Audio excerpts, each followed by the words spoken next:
Hello, everyone. Evidently, Sqoop is the company you've never heard of before. Thank you for that great setup. All right, in fairness to Red and Green, you guys don't use us today because we serve the journalism community. Oh my gosh. Other way. There, all right, a little technical difficulty there. Okay, so we serve the journalism community. We launched Sqoop 1 year ago, and today about 46% of the business journalists in this country use us. That is because we solve a seriously massive problem for them. That is finding out about you guys through public record sites, like the SEC, the Patent Office, and the federal court system. Sounds like fun, right? That's because it turns out there's a bunch of batshit crazy stories that happen in, like, the Patent Office of all places. CNN last week. Google wants to put cyborg lenses in our eyeballs, you know, because Google Glass worked out so well, right? My favorite, we're flying on airplanes, according to our local favorite, that have been manufactured using 3D parts. 3D printed parts, sorry. That sounds like fun. Or, batshit crazy people who are in federal court, like our pharma bro Martin Shkreli, is being sued for fraud and a bunch of other things, and our poor dear friend 50 Cent, who's in federal bankruptcy court. Or just people making batshit crazy amounts of... You guys know this is a drinking game, right? I say batshit, you drink. And by my math, you're at least 2 drinks behind. All right, so guys making tons of money, like Dick Costolo, like Ruth Porat at Google, and just last week, but after the slides were due for this presentation, Jeff Bezos sold $671 million worth of Amazon stock, and that was pretty awesome. Now, all of those stories have one thing in common, and that is Sqoop. We were the platform that notified them about this news. We have built what looks like a search engine today. It's a common search interface that goes across all the public data sources we talked about, SEC, patents, federal courts, and we'll build others. And it's an alerting platform so that when there's something new that happens, we trigger an alert, they jump on the story, like this one from USA Today, where that reporter beat Bloomberg and everybody else by fully 11 minutes because they use us.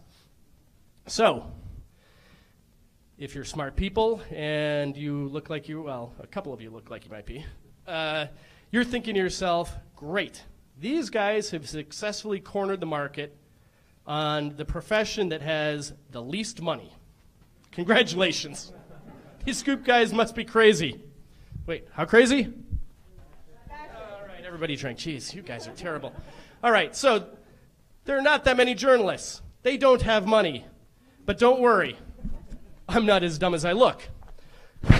It turns out they are, however, one of the most sought-after audiences on the planet. That's why these guys exist over here, like, Business Wire and Voxus, because they're part of the PR industry that wants to reach these reporters. But I've got a little secret for you. The PR industry really has not seen that much innovation over the past 20 years.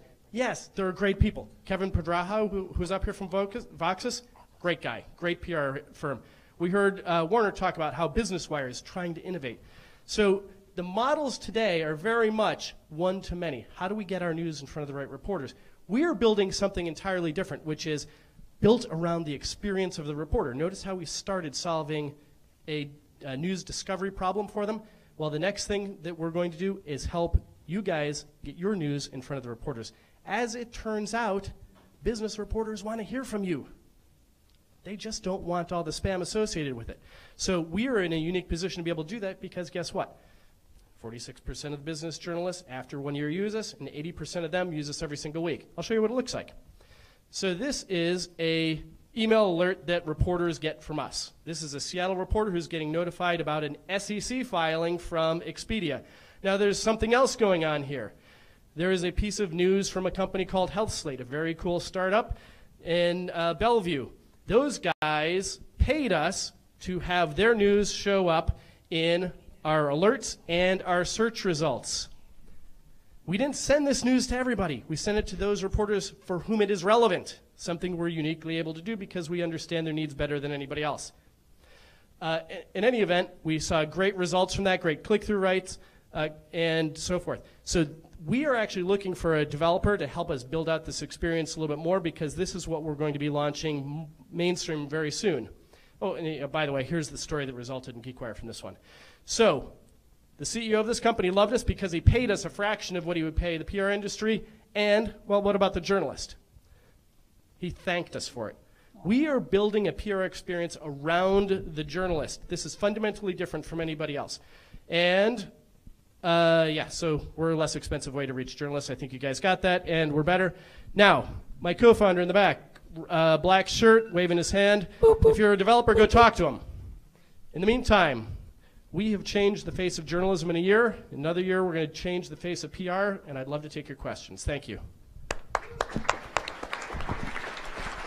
3 questions. You guys don't look that shy. Come on. I was that clear. That's never happened before. How do you determine something is actually a scoop? The question is, how do we determine that something is actually a scoop? I'm assuming out of the public records, right? So the journalists themselves actually make that determination. They've got 2 battles. One is accessing the data. It takes lots and lots of time to go through government data sites, as you might imagine. We make that easier by giving them a single interface, and if they're interested in Amazon or 3D printing, like that Boeing thing, we just trigger an alert, and they get on. The second thing is we do have a layer of intelligence that we've built on top of some of the results, so that in the Jeff Bezos example we talked about, a reporter didn't need to go through the Form 4, translate a bunch of codes, and do a bunch of math. We do that for them. So we help them assess the news value. Now, the smart part of your question is, like, where are we going? We are going to develop a newsworthy algorithm that helps sort company-submitted news as well as public records based on news value for those journalists. Nobody's ever done that before. It's going to be really hot. And David swears he can build that for us. All right. Yes, sir, in the back with the glasses.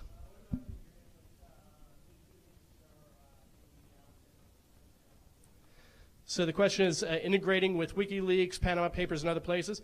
There is no end to the roadmap of sites that we could integrate with. Our biggest problem right now is expanding fast enough, and you're talking to half the company right now.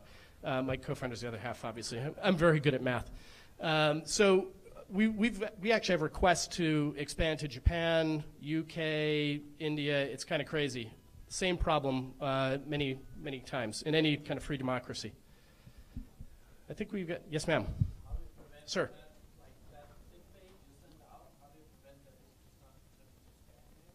Yes. So no, that's a good question, because at the center of what you're saying is, how do we maintain our integrity with our journalists, right? Because without that, we're screwed.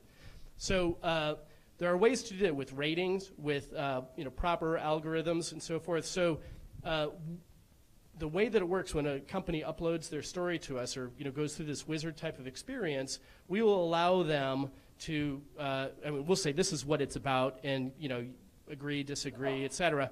But no ability to just spam everybody. We don't do that.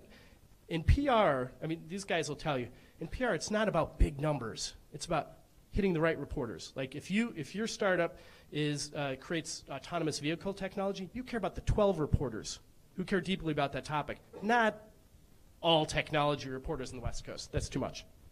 Does that make sense?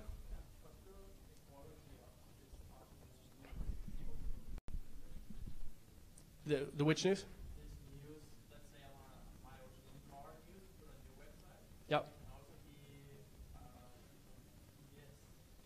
So he's saying, so some of it depends on the quality of the news that's going up. Yeah, so we do have ideas around that, including the ability to rate that news. Now, the cool thing about it is, and this raises a good point, somebody puts their news on the Sqoop platform, it persists on profile pages and the like, whereas today what happens is you issue a press release or a PR pitch that nobody ever sees outside of the journalist to whom you're sending it.